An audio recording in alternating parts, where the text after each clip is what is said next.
Bien, amigos, como habíamos prometido, está con nosotros el licenciado Luis Vilches González. Él es experto en Derecho Laboral, él ha estado con nosotros otras veces y nos ha orientado acerca de esta cuestión. Los dejo en manos de ustedes, que han estado mucho más activos que yo en estos últimos días, con el tema del salario. Del salario, sí. Mire, saludos, buenos ¿Venció días. el plazo Buenos días. Bueno, de sí, revisión del salario mínimo? del salario mínimo, sí. Hay dos cosas. Nosotros estamos trabajando en paralelo con dos proyectos que tienen que ver con los trabajadores. Por un lado, el Código Laboral, que está en discusión para ver si se llegan a poner de acuerdo las partes y consensuamos una nueva legislación en ese sentido.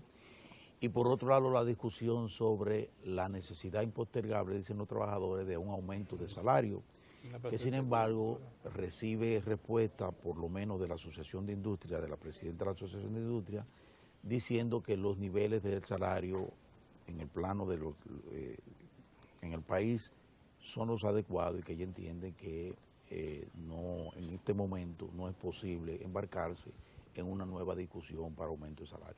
¿Cómo lo ve usted como experto en el área? ¿Cómo ve estos dos temas? ¿Cómo ve que avanza hacia el Código Laboral, una reforma, y por el otro lado, esta nueva iniciativa de los trabajadores para que se aumente en un 30% el salario mínimo? Bueno, eso es una discusión entre nosotros que es histórica y casi siempre los trabajadores, es como cuando discuten un convenio colectivo, que ellos te piden el cielo y tú más o menos después llega a la realidad. Y en esa discusión del aumento salarial, eso es normal en nuestro medio. Es decir, no, lo que hay generalmente a través del diálogo y los dirigentes sindicales siempre han venido con una media. Es decir, ellos se adecúan siempre a la posibilidad de nuestra. Yeah. Porque no se pueden hacer un aumento de salario que cubra toda la necesidad del trabajador, porque eso no existe aquí en ninguna parte del mundo. Yeah. El salario mínimo no satisface todas las necesidades del trabajador. Tú lo coges cualquier país de Latinoamérica y tú ves el costo de la vida con el salario mínimo y es una cuestión que andan ahí. Ahora lo que hay siempre es que mejorarlo. Mejorarlo. En el caso dominicano, el histórico es que simplemente se hace un esfuerzo por recuperar, pero no hay aumento. Por recuperarlo, porque normalmente lo que siempre se le ha dicho a los trabajadores y al sector empresarial es que tú no haces nada con aumentar el salario, un proceso inflacionario, porque se lo chupa la inflación, como dice el popular. Sí. Entonces, fíjense que ellos en otras latitudes lo que más luchan es el detenimiento del proceso inflacionario para unos posibles aumentos salariales. Porque cuando usted aumenta el salario mínimo, generalmente viene una andanada de aumento en todo. Es decir, las pequeñas empresas generalmente que tienen, por ejemplo, un salario mínimo, te van a aumentar el precio de todo lo que ellos venden. Es decir, que lo primero siempre que se lucha en estas cuestiones laborales es prever que no haya esa estampida inflacionaria. Por eso no estar tan desproporcionada las solicitudes de aumento salarial. Sí. De un 30%, que es, en esta ocasión, hablar de un 30%, que por lo tanto mandando a centrales sindicales, parecería tan racional como inicio del debate, como usted dice. Bueno, para llegar a un punto. Para llegar a un punto, ya ellos dieron la medida. Es decir, el sector empresarial ya sabe históricamente cuál es el resultado en esos casos.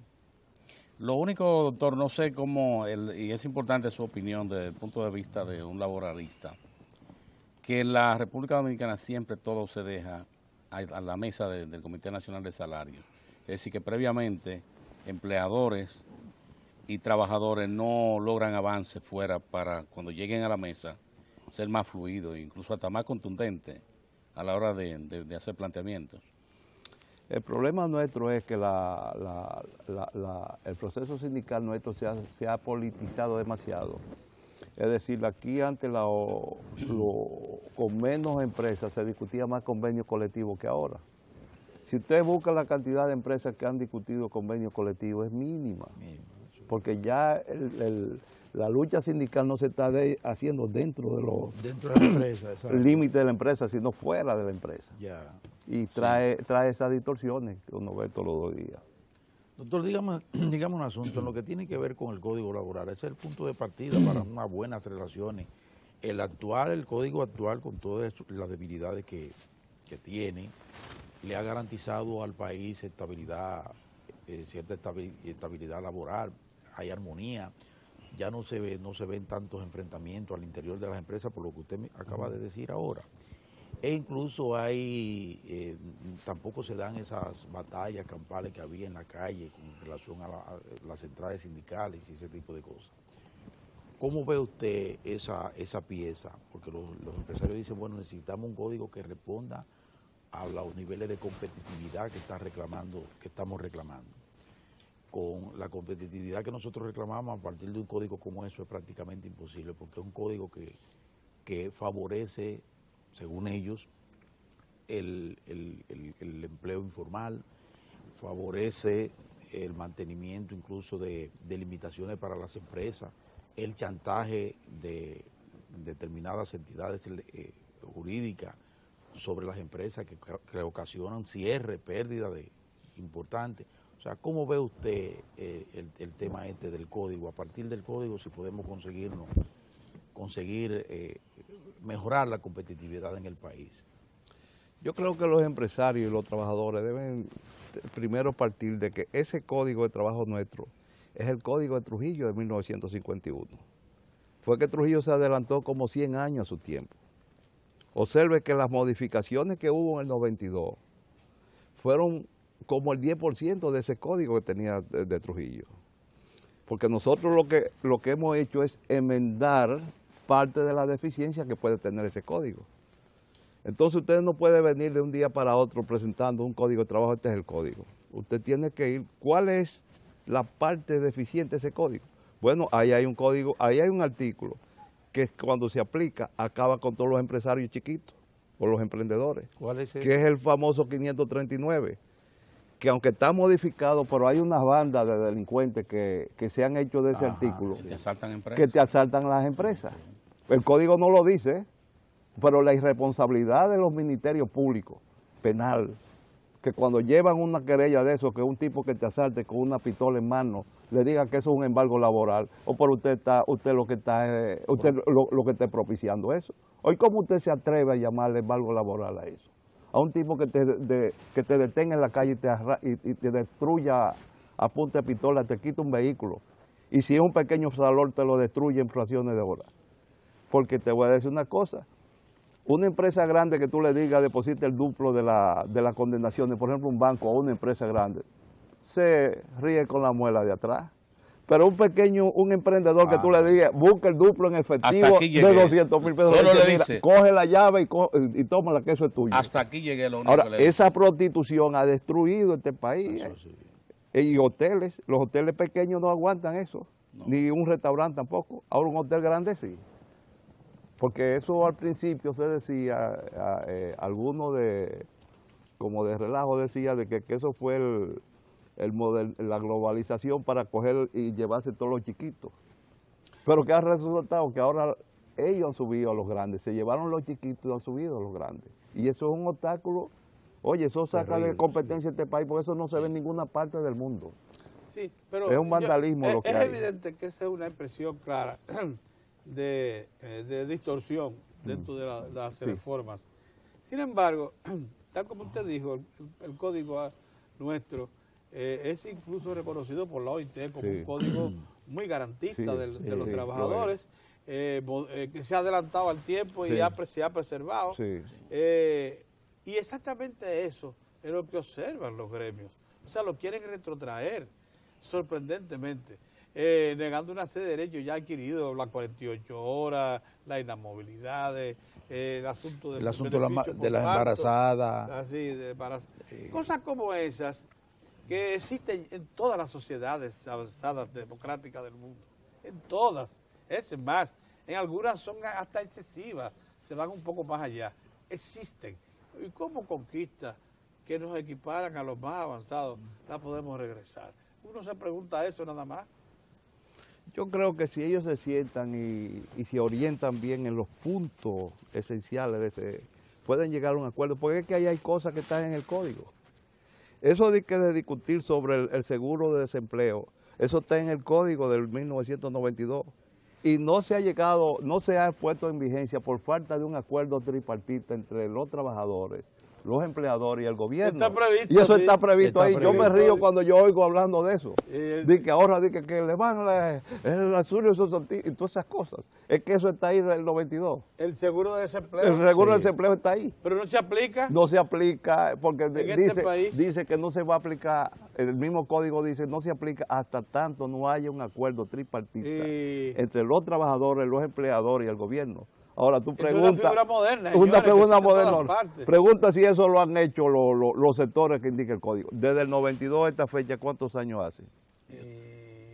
Usted está hablando de 20 años. De 20 años. 20 años tiene eso ahí y eso no lo ha movido. Y ahora usted ve hablando de eso. Pero yo dije, pero bueno, esto es insólito lo que uno a veces ve, pero eso es parte de nuestra realidad. Ahora ciertamente hay que hacer una revisión. Se hace la revisión, eso lo tiene, eso es lógico. Hay que actualizarlo. Hay que actualizar algunos puntos. Hay que regresar los derechos de los empresarios para que operen sin la amenaza de estos asaltantes de caminos, que son estos abogados y algunos jueces que se lo hacen conscientemente también, participan en la operación. Y alguaciles, e incluso hay estructuras superiores. Yo le planteé ese tema una vez al presidente, al entonces presidente de la Suprema, porque fui objeto de eso. A mí me fueron y me arrebataron, me tiraron al suelo. Me arrebataron, que mueven. Me arrebataron la llave de los vehículos, se llevaron los muebles y yo tuve que esperar 11 meses para que un tribunal me devolviera todo eso. Una cosa terrible. Pero el presidente de la Suprema Corte de Justicia, a quien acudí, me dijo, no, eso forma parte de una estructura mafiosa que hay en la justicia. El presidente. En el sistema es una estructura mafiosa. Entonces, cuando usted oye eso, usted se pregunta, pero bueno, lógicamente tuve que esperar, porque el mismo presidente fue muy lento, porque él debió, ya que sabía que eso era absolutamente ilegal. ¿Quién era el presidente? Subero Isa. Subero, sí. En ese tiempo. Pero tuve que esperar pacientemente que todo eso, que los muebles de mi casa, porque me dejaron sin muebles, sin vehículos, sin nada. Y yo era asesor del Poder Ejecutivo, nombrado por decreto, del presidente de la República. Y estaba en mi gobierno. Y eso tuve que soportarlo. Por lo que usted dice, esas cosas no pueden seguir aconteciendo. Crear un ambiente de inseguridad extraordinario, increíble. Como usted dice, la mediana y pequeña, ¿cómo puede operar así? No opera. Ese caso que usted dice ocurre todos los días. Usted abre un teléfono ahora mismo y por lo mínimo hoy han hecho 20 veces eso. Que no llega a esa publicidad. Y entonces hay una jurisdicción penal donde hay unos famosos ayudantes fiscales que te dicen con una desfachatez que tú no encuentras término para contestar a eso. Eso es un embargo laboral. Óyeme, eso es un asalto de por Dios. Un asalto. Y ese código de trabajo no establece eso. Ese código en las modificaciones de 1992 modificó, porque ese artículo es el 539 del Código de Trujillo, que era el 507. En el 92 el legislador se dio cuenta y lo modificó, está modificado. Lo que pasa es que eso ya se ha formado una estructura, como bien le dijo el magistrado Suero, una estructura mafiosa que mueve millones de pesos. Ese caso tuyo, eso aparece aquí todos los días. Aquí han desmantelado empresas medianas, infracciones de horas. Y hay guardias, hay policías armados hasta los dientes, incluso con armas que no están ni siquiera registradas. Y cogen y te tiran en el suelo y tú fuiste dichoso que no te golpearon. O aquí han asesinado, aquí han matado alguaciles y no se ha dicho nada de eso.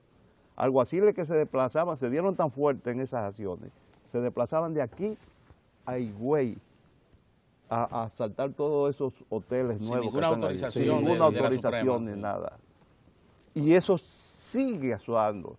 Incluso hay que decir que... Cosa que la puede corregir la Suprema con decisiones administrativas. Claro, desde un criterio simplemente que diga que la suspensión de la sentencia laboral, como mismo dice el código, se suspenda hasta tanto el tribunal de referimiento, el presidente de la Corte de Referimiento, suspende o no la sentencia. ¿No da la impresión de que la alta sistema judicial de de alguna manera participa de una situación así, porque si no actúan, Solo así se explica eso. Es Solo que se así se aplica explica que eso. es que es estructura, porque el mismo Suero en su sentencia con ese artículo dijo que ese artículo era irracional. Lo admitió él mismo, un caso que yo llevé. Era irracional y que la racionalidad a esa ejecución se lo da el 666, 667 del Código de Trabajo, que ordena la suspensión de esa sentencia. Sí, sí. Pues eso no se cumple. Y otro problema que no se cumple. Eso no lo cumplen. Que le pasan Y por eso arriba. está ahí, le pasan por arriba porque son estructuras mafiosas que eso es un negocio como otro cualquiera. Ahí está la policía involucrada. Ahí está la policía número pero uno. hasta el gollete se lo viví yo. Eso se lo lleva ahí. Y hay unas juezas famosas, unas juezas o jueces también famosos, que son unos que van en sustitución del... Los suplentes, sí. Los famosos No, suplentes. eso no Eso saben es nada. terrible, esa es la estructura Los mafiosa suplentes, mejor sí. montada que hay en este país. Eso no saben Oye, nada. los abogados cuando ven un suplente. juez suplente, Viene el ellos palo. cogen y salen de ahí o la recusan o van para otro lado porque ya él sabe lo que Y va. viene el palo. No, eso es Ya una ellos estructura saben, mafiosa que ha creado el propio sistema judicial. No, la degeneración La del sistema degeneración. judicial, porque esa figura del juez suplente Es no se existía. es esa una cuestión- barbaridad. Esa cuestión yo pensé que esta fecha no lo iban a estar utilizando. Y sigue ahí. Y hay jueces irresponsables que conocen muy bien la materia Sí, lo y conozco. saben administrar bien la ley. Y la administran cuando les parece. O sea, son discrecionales en la administración de justicia. Que cuando quieren soltar un caso, cogen unas vacaciones para que venga el suplente y haga eso. Es sorprendente, eso lo viví también. Por eso se hace todos los días, eso que usted acaba de Sí. decir. Eso Eso se yo hace lo todos los viví en días. carne propia. Y eso que ahora últimamente hay que decir que la nueva Suprema Corte ha tratado de tomar control de eso. El presidente laboral de la Suprema Corte, de la parte laboral de la Suprema Corte de Justicia, Herrera Calbuccia, que es un jurista Sí. destacado, ha tratado de tirar el control de eso, pero es que encontró una estructura hecha, pero una estructura hecha de más de 15 años. Sí, imagínese. Estoy viendo. Sí, eso fue- no es una cosa eso no así. es de tan ahora. Eso fue la no es de pasada ahora, no. Suprema, eso fue el pasado sistema, que aparentaba una cosa y hacía otra. Otra que cosa. pasan por alto es la resolución del Ministerio Público que dice que no se puede producir el acto de acción si no tiene la aprobación. Pero tú llevas la Sí. sentencia de esa del Tribunal Constitucional, Sí. esa que acaba de decir, y los alguaciles se ríen Se de ríen, eso. se ríen. Se ríen. Oye, el Sí, Tribunal se ríen. Constitucional dijo que no pueden ejecutar ninguna acción sin el auxilio de la fuerza pública autorizado por el Ministerio Público. Sí. Hasta el año 2015, hasta que el Congreso dicte una ley, hay que aplicar ese reglamento, hasta el 2015 o 2016. Pero tú ves los alguaciles que se ríen, los policías también. Dice, eso no se me aplica. Oye, Sí, se del ríen. Tribunal Constitucional que es vinculante a todos los poderes del Estado, eso no se me aplica. Oye, eso. Eso es lo que algunos abogados dicen que nosotros tenemos que cuidarnos, es la haitianización de nuestras instituciones. Haití se desbarató por eso, por no cumplir a nada. Y por eso lo tenemos aquí con eso. ¿Cómo? Sí. En Porque- Haití hay 11, sí, sí. en Haití hay 11 puertos. El código 11 más puertos avanzado de del Código de cabotaje. Trabajo haitiano. 11 puertos hay en Haití, todavía hoy. Y un tercio de ellos los maneja el Estado, el otro son familias privadas. Un puerto que recibe mercancías de todo tipo para comercializar. Y no pasan por Go. No se registran. O sea, es como usted dice, Sí. tenemos que impedir tratar a eso. Bueno, llegar a eso. a Y esos que hablen las niveles. instituciones. Y que hablen Bueno, las instituciones. Bueno, el licenciado Luis Vilches González, nos ha puesto al día y nos ha advertido de que si bien es cierto que hay que actualizar el código laboral, debe hacerse con mucho tiento, con mucho cuidado. Preservar, sí, las conquistas porque no podemos echar para atrás, Claro. pero corregir los términos del código que se quedaron atrás y que ponen en peligro los derechos del empresario y más que todo del emprendedor, del que quiere montar Sí, negocio. claro, se lo lleva así. Se lo lleva, le quiebra la voluntad Sí, señor. y de antemano lo pone en peligro de quiebra inmediata ante cualquier conflicto laboral De un delincuente que lo maneje. de un delincuente que lo maneja, así no puede ser. Bueno, Bien, muchas licenciado, gracias, Muchas don gracias por licenciado. estar con nosotros. Ahí viene Lalo con un resumen de lo que aconteció este fin de semana. Eduardo. Edward, todavía Lalo no se reincorpora. Estas son las vacaciones más largas que hay. Se parecen a las de Sara. A la de Sara, sí. Y más luego entonces viene la sección cultural. Ustedes han visto que la hemos incorporado a nuestra página. Está colgada. Ya esto es definitivamente la revista más completa de informativos y opiniones que se da en la televisión dominicana. Lo comprueban ustedes yendo a la página certvdominicana.com, donde se cuelga y lo puede ver todo el día y el día que lo desee. Además de que esto se repite a las 12 de la noche. Así es que muchas gracias por estar en sintonía con nosotros, pero esperen los deportes. Y mañana nos vemos.